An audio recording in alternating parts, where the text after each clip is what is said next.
ఎకరాలు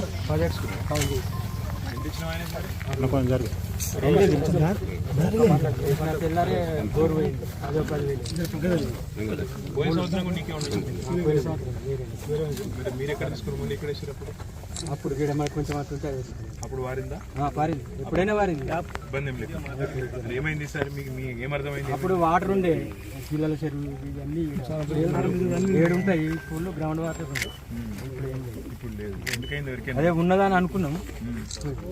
ఎందుకైందో తెలుసా అంటున్నా నీకు.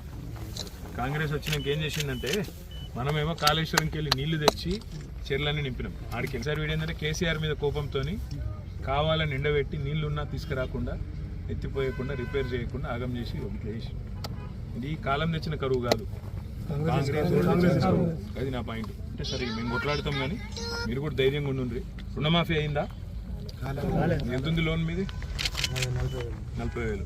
మరి 2 లక్షల రుణమాఫీ అనే 9 డిసెంబర్ నాడు చూసారు కదా మీరు అవన్నీ. అందుకే మేము ఏం డిమాండ్ చేస్తున్నామంటే, ఇప్పుడు గవర్నమెంట్ను ముందు రుణమాఫీ చేయాలి.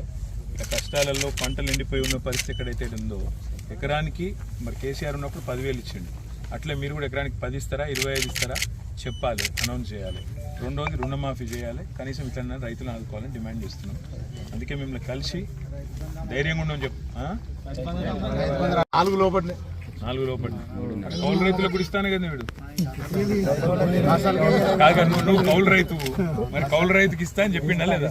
మరి కౌలు రైతుకి ఎడవా ఎన్ని మాటలు చెప్పిండు. కౌలు రైతుకి ఇస్తా, రైతు కూలీకి ఇస్తా అన్నీ చెప్పా. అందుకే అవన్నీ యాడ్ చేద్దాం, మిమ్మల్ని ఒకసారి పలకరిద్దాం, ధైర్యంగా ఉండమని చెప్దామని వచ్చిన.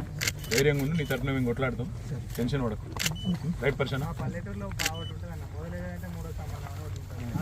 అసలుకి లేదంటే నువ్వు కౌలు రైతు పెట్టి రైతు కూలికి వెళ్ళినట్టు ధైర్యం. పిల్లలు అయితే మంచి కొడుకు బిడ్డ ఏం చదువుతాను? ఎన్నిళ్ళు అయిపోయినాయి? మన తాత కూడా అయిపోయినా. చెరొక్కలు ఇంపాజీ. మరి ఏం చేస్తాం? ఇదైతే ఎట్లా పని లేదు. మనకు సాధన